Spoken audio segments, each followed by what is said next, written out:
Welcome to the Spectator's Creepy Tales. These are tales of betrayal and friendship. Before we begin, please click the subscribe button. You will not be sorry. So sit back, relax, and let the silence fill your abode. Now open your eyes. Tale 1. A neighbor, Phoebe Jones, asked her neighbor, Mr. Fred, why is it that when he leaves to go work, he leaves out the front door and then come back through the back door? He replied, I don't come back home until evening. He felt that his neighbor's question was suspicious. Who could be coming in his house upon him leaving to go to work? That night Mr. Fred could not sleep. The conversation that he had with his neighbor Phoebe kept pondering on his mind. He decided that the next day he will make his wife think that he was called into work earlier than expected.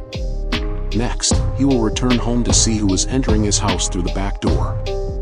For the only person that should be home when he go to work is his wife. The next day, Mr. Fred got dressed and drove away.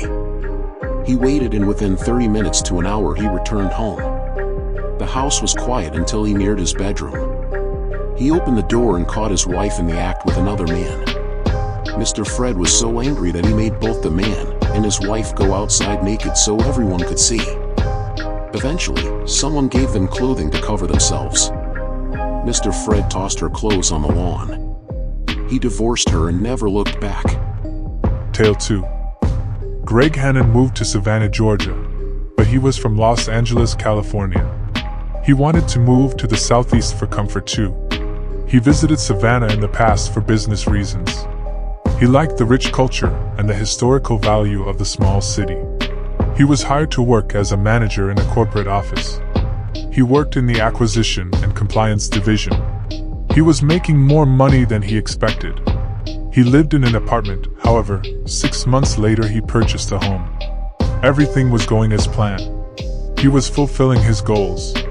He had a nice car, a home, and successful career. He met his neighbors, Mr. Arnold, Ginger Newman, Sawyer Briggs, and others. They were his closest neighbor. Mr. Arnold was a widower, and he enjoyed the outdoors. If he wasn't sitting on his porch drinking a cup of coffee and reading the newspaper, he would be gardening. Often, he would exchange a few words with Greg. He, along with other neighbors, had exchanged phone numbers. Greg put the numbers in his phone and decided that he would add their names later. He had a good memory, and he would put the person's initials or first name. Greg attended several cookouts and movie nights. Greg was glad that he decided to move in that particular neighborhood. However, Greg did think that Mr. Arnold was a bit nosy. It's like this man never sleeps. Nevertheless, he enjoyed his neighbors, and he was told that they all look out for each other to ensure safety. Greg was glad to know that, and with that being said, he felt that perhaps he didn't need to purchase an alarm system. He met Elena Kingsley at one of the local clubs. She was a beautiful woman whose looks pleased him. They exchanged phone numbers and spent the remainder of the night together. She later went to his home and spent the night with him. He became even more infatuated with Elena. As time progressed, they were in a committed relationship, and he trusted her. She had proven herself to be a good woman. She cooked for him, washed his clothes, and cleans his house for him. The evenings that he spent with her was mind-blowing. She gave him massages and ran his bath water. She was just right for him. Greg and Elena spent so much time together, and she gained his trust. He gave her the keys to his car and house. He also gave her money because he wanted to spoil the woman he loved. At times, she would drive his car while he was at work. She would tell him that she was running errands. She was so irresistible that Greg took 3 days off just to spend with Elena. For the 2 days, he wined and dined her. They shared intimate moments and went on dinner dates. Shopping was a delight for her because he bought her anything she wanted. On the 3rd day, enjoying a dinner at an affluent restaurant, Greg decided that they would go to the movies. Elena didn't mind, just as long as she was able to spend time with him. While enjoying the movie, Greg received a call on his cell phone. Although his phone was on pulse, he didn't want to be disturbed. He ignored the call, but whoever the person was, they continued to call him. Greg became annoyed because he felt that the caller was persistent. He excused himself from Elena, for he knew that talking on his cell phone was not permitted in the theater. Greg didn't recognize the phone number. However, he answered anyway. Hello? Hello, I'm trying to reach Greg Hannon. This is Greg. Greg, this is your neighbor, Mr. Arnold. I didn't know that you were moving. Excuse me? I said that I didn't know that you were moving. I'm not moving. Why would you say that? There's a moving truck parked in your driveway and 3 men are moving things out of your house. What? They are stealing my things. I'm glad you notified me. Call the police. I'm on my way home. Okay, I'm calling the police right now. To ensure that his neighbor remains safe, Greg warned him. Don't say nothing to them. Don't even let them see you. Okay, I won't.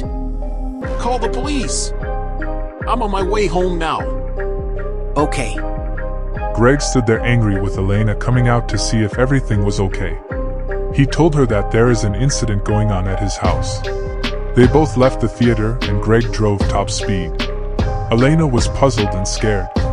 She tried to convince him not to go home. She feared that their life may be in danger. She wanted them to meet the police at a nearby convenience store. Greg dismissed her suggestions. Strangers were stealing his things, and if they wait for the police at a convenience store, the thieves would be gone. Elena was scared, and she let Greg know that she was scared. She wanted him to take her home. He refused because he wanted to get to his home before the thieves leave. The ride was quiet because Elena was scared, and Greg was angry. He ignored the speed limit and made it to his house in 5 minutes. While pulling up, he saw 3 police cars and other neighbors were standing in their yards. Mr. Arnold was talking to the cops, and the 3 movers were handcuffed and sitting on the curb. Greg walked up and Elena followed behind him. One of the officers addressed him. Hello, Mr. Hannon. This is your house? Yes, officer. Here's my identification to prove that I live here. The officer took the card from Greg, viewed it, and gave it back to him. He asked him questions. Do you know these 3 men? No, officer. I never saw these dudes before. Then the officer explained to Greg what was told to them. They lied and said that they were helping their uncle move. That's a lie. I don't know them. Why would you guys steal from me? That's not right. I'm pressing charges. Then one of the men spoke up. We would not have moved your things if Elena didn't tell us that she would keep you busy. She gave us a key so we would have access to your house. I used to be her ex-boyfriend, but we got back together. She said that you had a lot of valuables in your house. She planned this entire deal. She was going to keep you busy, and I was supposed to text her when we had moved all of your things out. Greg paused. He couldn't speak, and he certainly was surprised what he was just told. He turned and looked at his girlfriend. Elena, how could you do this to me? I've been good to you. Greg, he's lying. I didn't want to tell you, but he was stalking me.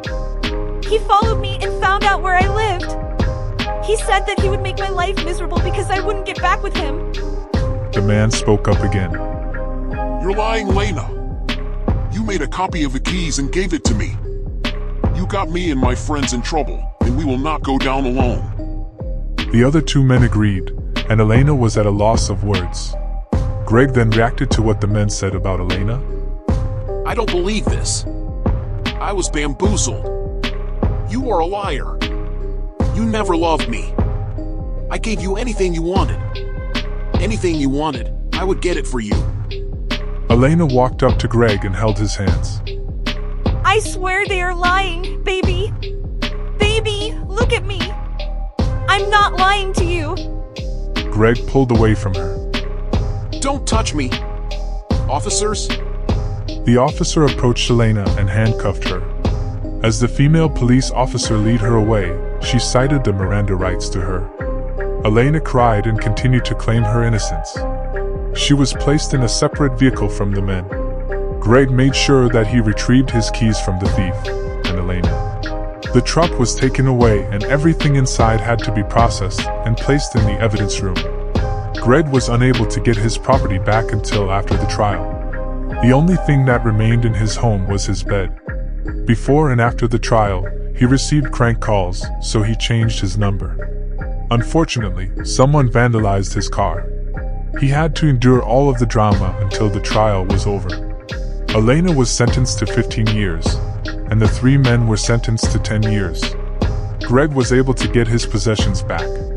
He resigned from his job and moved back to California. The southern city was his past, and he never had a desire to return to the South. Tale 3. The day that homeboy Austin died was the day that he was born. He didn't want to take a route aside from the norm. Austin had just married a woman so kind, lovely and smart. But his past transgressions made him a target. He had to act quick and not involve her by any means. His wife was innocent, a saint, the woman of his dreams. She had no idea of the job he previously held. As a government secret team member of mercenaries, he couldn't kiss and tell. Austin thought that he was living happily ever after. Then he received a call that was no laughing matter. A list was devised, and his name was number 1. He was to be eliminated by dawn by an unknown assassin. Austin did not know the identity of the caller, for the person's voice was computerized. Austin knew that somehow someone was acting in disguise. The caller sent him the list through a cell phone text. Austin tried to trace the call, which proved to be complex. Who made this list? He could not comprehend. However, more were added, and some were his friends. Therefore, Austin made calls to try to contact his former team. They had to keep each other's safety and devise a strategy. Austin wanted to make sure that the remainder of them were safe. Soon there were only 2 alive besides him, for the rest met with lethal fates. They knew it had to be a big man behind this vicious plan. The word was out that someone had summoned a ruthless hitman. Soon his other 2 team members were eliminated and Austin was left alone. That's when he later saw a stranger standing outside of his home. Austin saw that the unfamiliar person wore a black hat that concealed his face. His long black trench coat made him appear like a wraith. He knew that all had to perish, and no witnesses were to remain. To describe the remarkable features of the killer's face, Austin knew that game, and he didn't want to endanger his wife. He chose not to go home so the killer won't take her life. Austin drew money from his account and parked his car at his job. He stole an automobile and drove to the hospital. Slipping on a white lab coat, he walked into the morgue. No living person was present, so he commenced to roam. He looked for a body that matched his description. Austin had to fake his death to find the assassin. Then Austin saw it, a body laid out prepared for an autopsy. He thought to himself, amazingly, he looks just like me. Putting on gloves, Austin placed the corpse in the body bag and left. Then when it was put in the trunk of the car, he realized that he had committed theft. He drove to a remote park on that dark night. The place was deserted, for it closed at 9. Austin placed his ID and other items inside the pockets of the body that he stole. He wanted it to appear that he was the victim of a deadly fire that the killer cajoled. He placed the body in the car right in the driver's seat. Then he doused the car thoroughly with gasoline. Austin never thought that he would resort to desperate measures like this.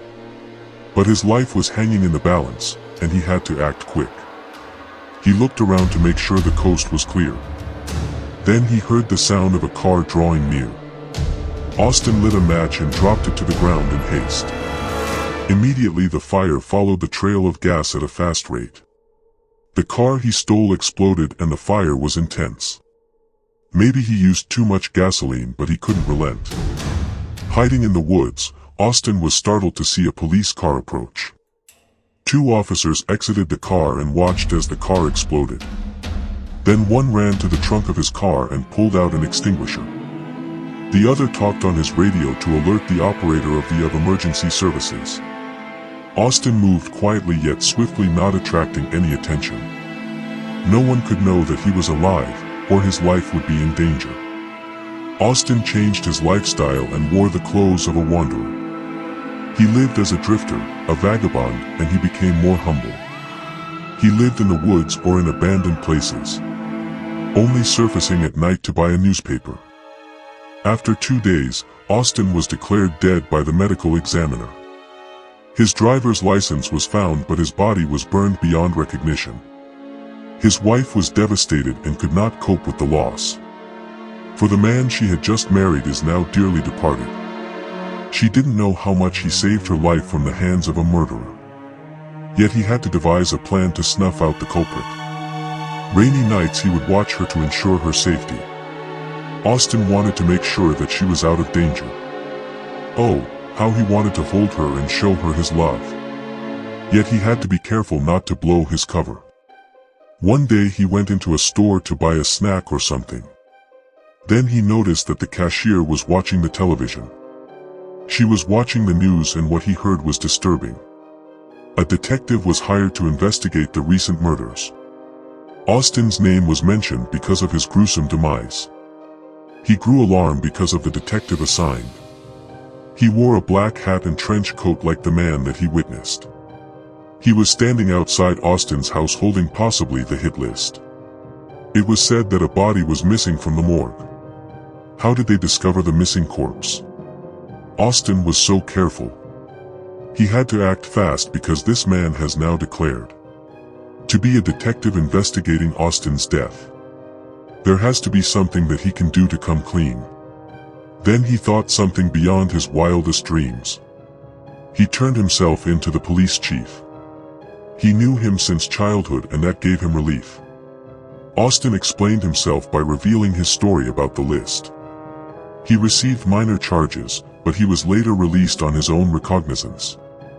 His wife waited in the lobby when she received the call that he was alive and not deceased after all. She slapped Austin and reprimanded him for keeping things hidden from her because she's my wife, his boo, his woman. They went home and she cooked him dinner. Austin showered, felt renewed like a champion, a winner. He returned to their room with the towel around his waist. He opened his drawer and guessed what was in place. The hit list was in his drawer and his name was displayed. Then he heard the voice of his wife say, "It's over. You've been played." He turned around and she held the gun to his forehead. Then he heard a shot, but he was not injured. His wife laid unalive from a gunshot to the head. Austin thought that the man was out to end his life, but he was his protector instead. The detective was the real deal, and he was aware of the list, surveilling the area because he just was destined to find the assailant, who turned out to be a murderess. Austin was shocked to discover that his wife devised the list. He didn't know that she was exacting vengeance. Apparently, his wife lived in an area that his unit had to invade. She lost family members and friends during the raid. Austin chose to remain single and never marry. For the ordeal with the hit list was quite scary. Tale 4. This is an astonishing story. I met this guy and his girlfriend in a dentist office. I noticed that the guy seemed fidgety and the woman with him was protective of him as if he was a child. As patients were called back to be seen by the dentist, I sat patiently. I was there for a tooth extraction, and I was not in a hurry. Every now and then the man would go outside and the woman that he was with would watch him from inside of the building. This was weird to me. Sometimes the woman would go outside to check on him. Well, when we were the only people in the lobby, the couple and I were reacting to something that we were viewing on the television. We got into a conversation about how crime was bad in the city and the drug problems in our communities. Then the gentleman told me a story that I don't mind sharing with anyone. I'm sure that he wouldn't mind me telling this story too. Because this occurred years ago, let's just call him Albert. This is his story. Albert admitted that he used to like to party with his friends. He said that he would throw parties and cookouts. He only invited his family and close friends. He also said that he used to have a well-respected job in which he made big bucks. Albert said that he had a homeboy, and they did everything together. They played b-ball, went fishing, and just hung out. At one point, they lived life notoriously. They did drugs and sold them too. Yes, they were low-level drug dealers. As usual, everyone must give an account for the choices that they make.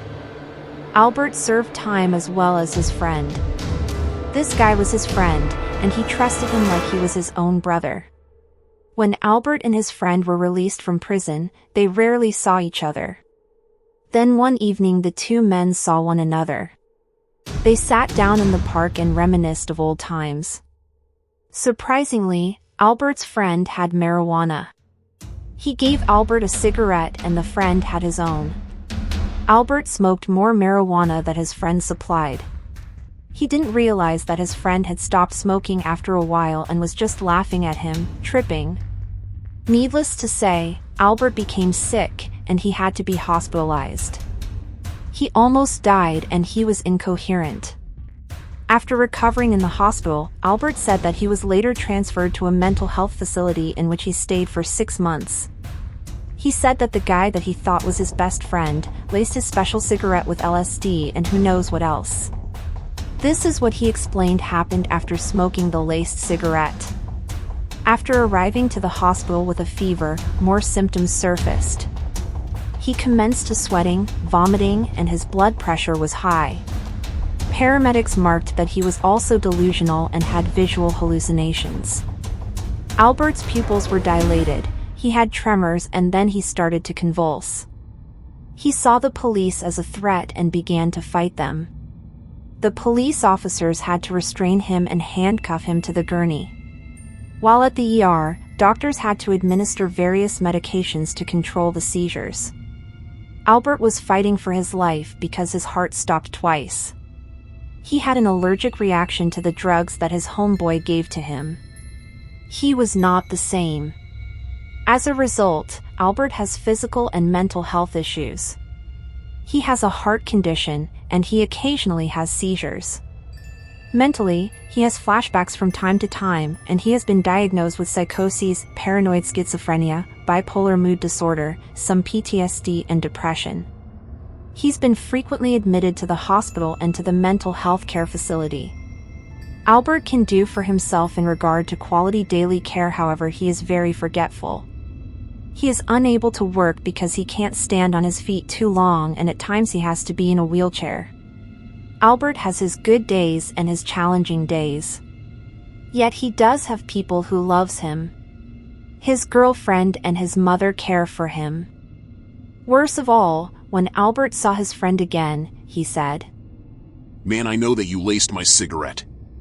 How could you do this to me? We supposed to be friends." The man replied, I was never your friend. Albert never saw the guy again, but it taught him a lesson. He said that other people told him that his so-called friend never liked him.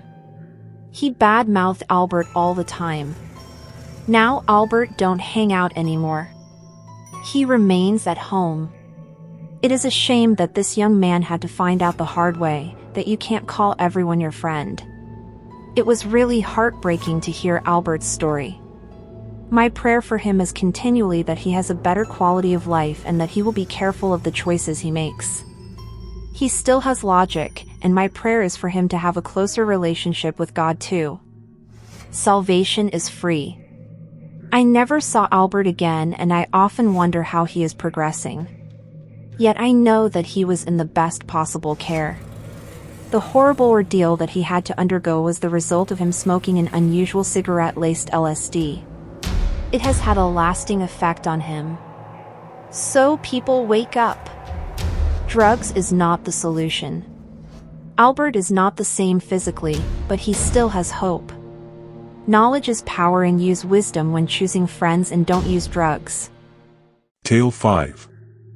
Friendships and family relations can change when there is money involved. It is good to have money, but make sure you obtain it by legal means. It happened when I was 16 years old. At night I would often hang out in the park with some of the neighborhood kids. They were older than me and were high school dropouts.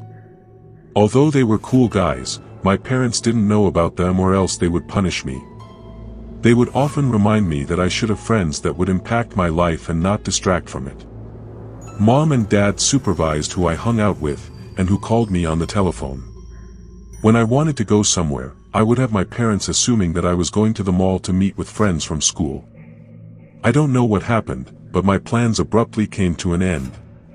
For some odd reason, my parents stopped me from going anywhere unless they drove me. They were eye and ear hustling. They were prying too much in my life, and they were becoming annoying. Yet every chance I could still sneak out of the house and hang out, I would take the risk. One night my parents almost caught me sneaking out. They told me that they wanted to know where I was at all times. The police was going to patrol the area a lot more. Due to some recent drug activities and armed robberies, the park closed at 6 o'clock. No one was allowed on the premises after 6 p.m. Anyone found in the area after that time would be arrested.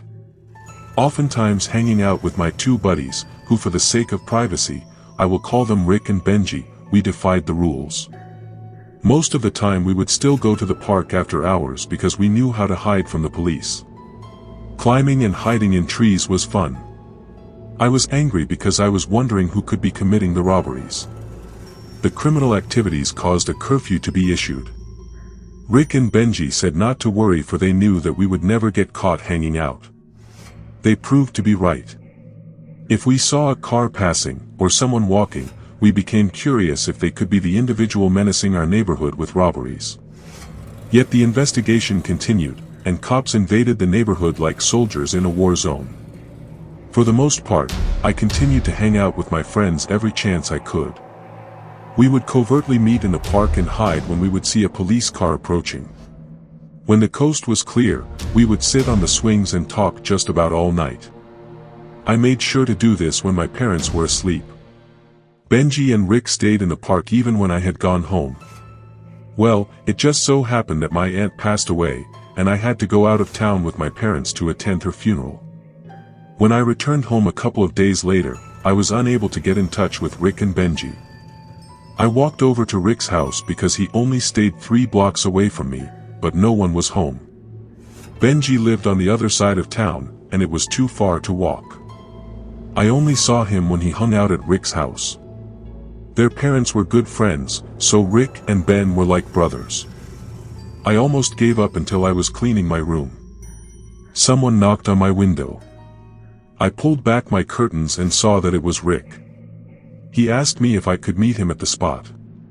As you can gather, he was talking about the park. I told him that I would be there in 30 minutes. Needless to say, I made it to the park an hour after talking to Rick. My mom wanted me to wash dishes and help her to move furniture around in the den. When I finally made it to the park, it was dark then, but I was surprised to see Rick dressed in black.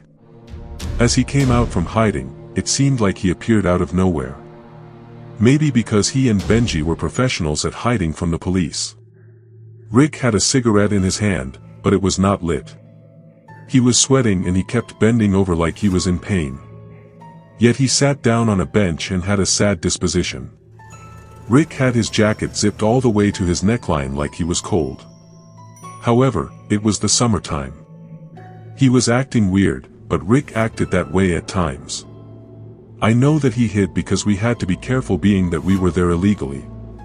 Then I also noticed that there was yellow tape in the area where Rick, Benji, and I used to hide it from the police. I was puzzled because that was an indication to me that a homicide had taken place. I was concerned if we should be there because it was now a crime scene. Man, what's up with the yellow tape? Somebody's deceased. Yeah, Milo. Man, the person was shot. Life ended right here. Oh, no. Where is Benji? Have you seen him any time today, Rick? Not today. I'm looking for him too. Rick, you don't think it was Benji, do you? He does have a hot temper. Rick grew silent. That wasn't like him. He always had something to talk about. Do you know who the victim was?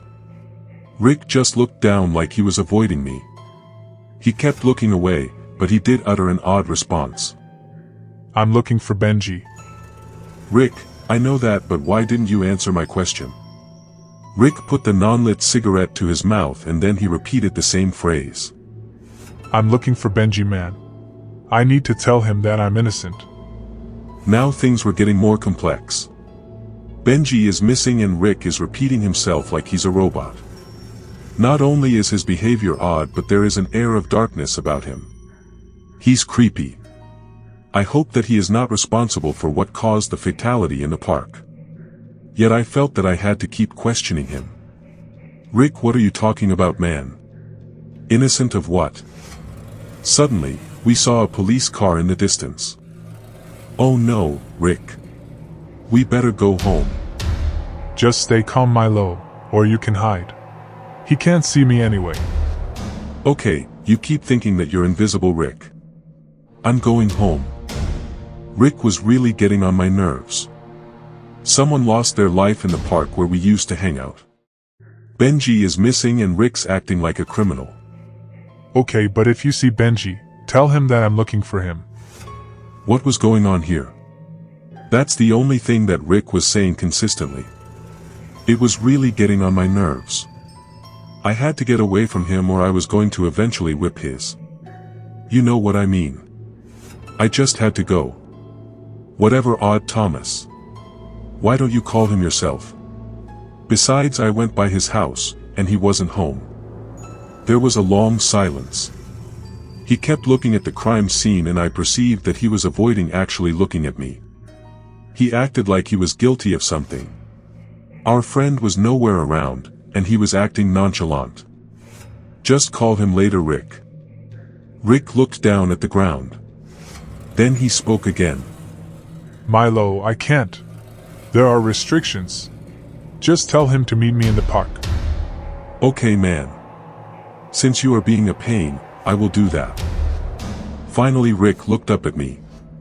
He narrowed his eyes at me and the hairs on my head stood up. I felt a chill that gave me the urgency to leave right away.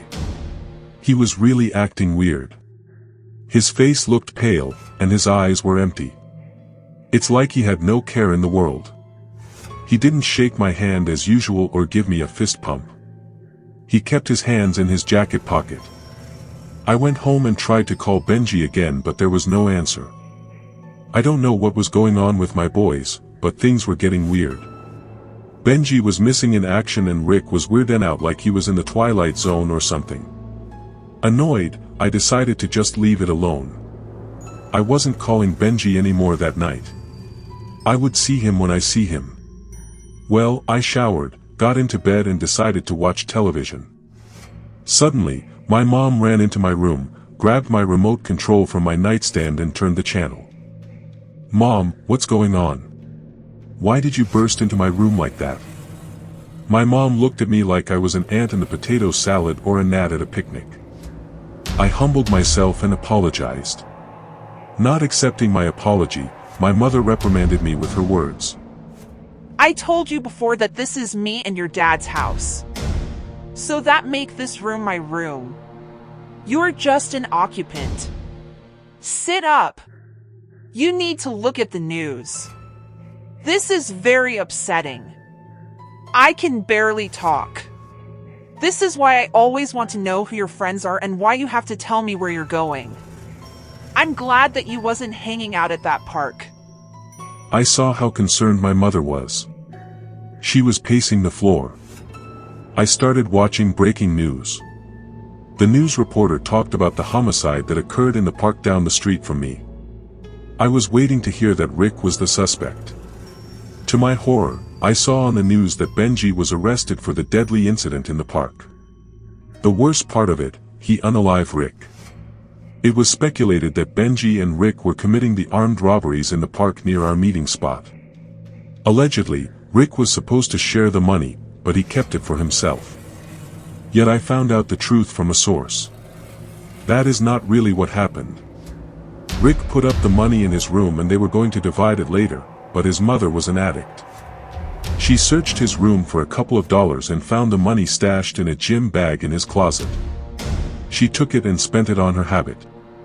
When Benji saw Rick in the park, he asked him about his share of the money. Rick explained to him that his mother partied with the money. Benji became angry and thought that his partner was lying. He used his weapon, which he shot 3 times, and then left the scene. A homeless man that lived in the woods heard and witnessed everything that occurred. He somehow notified the police and told them everything that happened. He is the person that later told me the truth when I bought him something to eat. I gave him a couple of dollars too. I was so hurt to know that money caused the life of one of my friends. My other friend wouldn't see freedom for the rest of his life. The scary part of it all was that I was talking to Rick's ghost. He couldn't leave the park because he expired there. He was right, because the police would not have seen him. They would have just seen me. Rick's life ended 3 days prior before I saw him in the park. As a result, Benji was sentenced to 40 years for the armed robberies and the homicide of Rick. I don't go to that park anymore. I am grateful to God that I am still alive. I thought how I could have ended up like Benji or Rick just by sometimes hanging out with them. I was disobedient to my parents' warnings, but their prayers saved my life. If I had been in the park that night, I would have been a witness to what happened to Rick. Benji would have seen me as a possible threat, and he would have unalived me too. I'm sad but grateful for the mercies and grace of God. That park has remained empty day and night. People said that the area was haunted. I must admit, at times when I drive by there at night, I see a dark figure by the swing smoking a cigarette. Could it be Rick still waiting for Benji to meet him in the park? Thank you for watching. If you will be so kind to like, comment and subscribe. By doing this, you will be alert each time that a story is uploaded. Remember that the spectator is always watching and listening for a story to add to the creepy tales.